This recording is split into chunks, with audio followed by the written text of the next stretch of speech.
Welcome back for the 24-25 school year. As we come back and start a new school year, we wanted to share some program updates and new information with you, and I thought that this format will be the most effective way we can get started because, why have a meeting when things can be said in a memo, correct? I'm hoping to do more communications via the website and memos and using our meeting time for collaboration and sharing mentoring strategies and experiences. In the slide deck, you will learn about program updates, newly revised CSTPs, and program nuts and bolts. The inquiry cycles this year will be as follows. Fall for year 1, or inquiry cycle 1 and inquiry cycle 4, August 12th through October 31st. Winter for cycles 2 and 5, that's year 1 and year 2, November 4th through February 14th. And then the spring inquiry cycle for year 1, cycle 3, and year 2, cycle 6 will be from February 28th to May 9th, 2025. This year we'll begin rolling enrollment, so all candidates who are late hires will begin with the next inquiry cycle and roll forward, potentially going into a third academic year. And this also will help us accommodate people who, for whatever reason, need to take, time off during the school year. Meetings will be differentiated between elementary mentors, secondary mentors, and makeup meetings for anyone. As always, anybody is welcome to go to any meetings. The content is the same, but the colleagues, the peers that will be in the meetings will have more in common with you if you go with your peer-alike group. Meetings will be in person and virtual, kind of scattered throughout both. In-person meetings will be held at the HR testing room at the new district office, and start times will reflect the difference between elementary and secondary school end times. And beginning in September, one afternoon a month will be dedicated to open office hours for anyone who wants to meet and talk about induction or has questions. So see the mentor schedule for those dates. They're usually Monday afternoons. This is a picture of the mentor meeting schedule, and there will be a link in the notes, okay? This is very exciting for me. We have a new Mentor Resource Hub website. Thank you, Amanda Array, and this is the link, and also that link will be in the notes also, and in Google Classroom. We will still have Mentor Google Classroom, however, most of the resources will be more easily available through the website. And you can also access the Mentor Resource Hub through the district website induction page.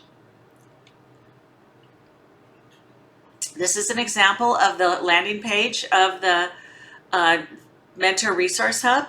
And on the left, you'll see a list of all the things that are, included in the website. The schedule is right there.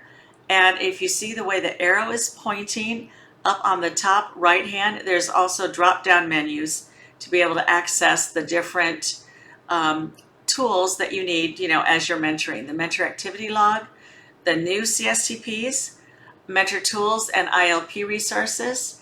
And then the last drop-down menu just is mostly about our program and their accreditation sorts of information. This shows you how to get to our website through the district website. So you see by number 1, it says we have moved, and there's the district offices. And you'll see, actually, if you look at the picture on the left, that's the testing room right there, the HR testing room. The boardroom is on the right. Number 2, you'll see in the drop-down Human Resources menu, you see the Teacher Induction Program. And if you click on that, you'll see the Teacher Induction homepage, and then you'll see contact information, announcements, the program website, that is for candidates, and then the Mentor Resource Hub is the one that will give you the mentor information that you need to access tools and all that other information that I showed you on the previous slide.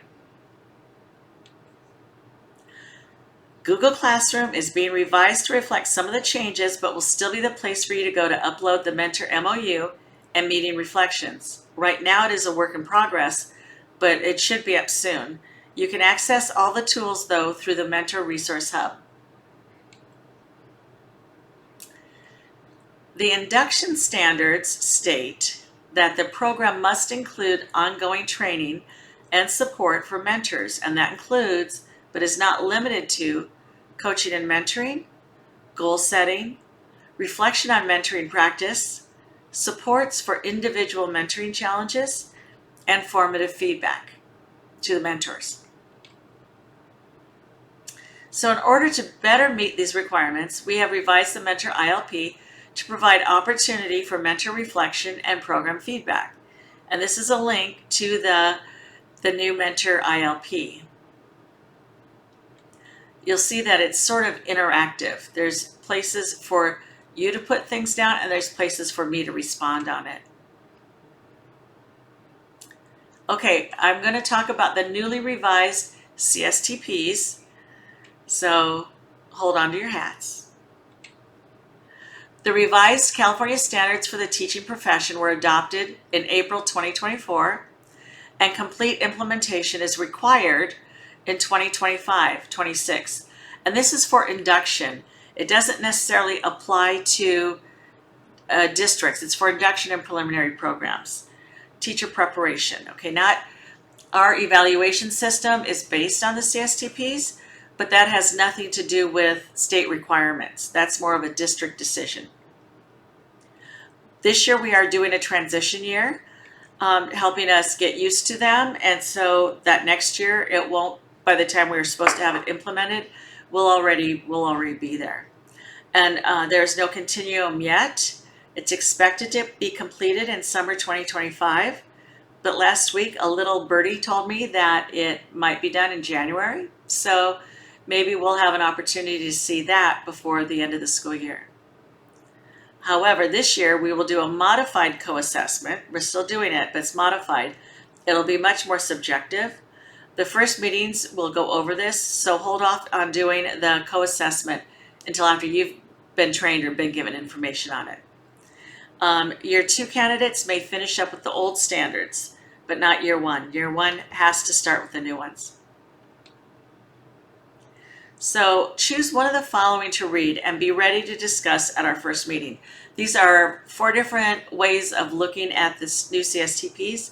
I just want to give you some exposure to them so that when we talk about them, you'll have more of an idea of what we're talking about.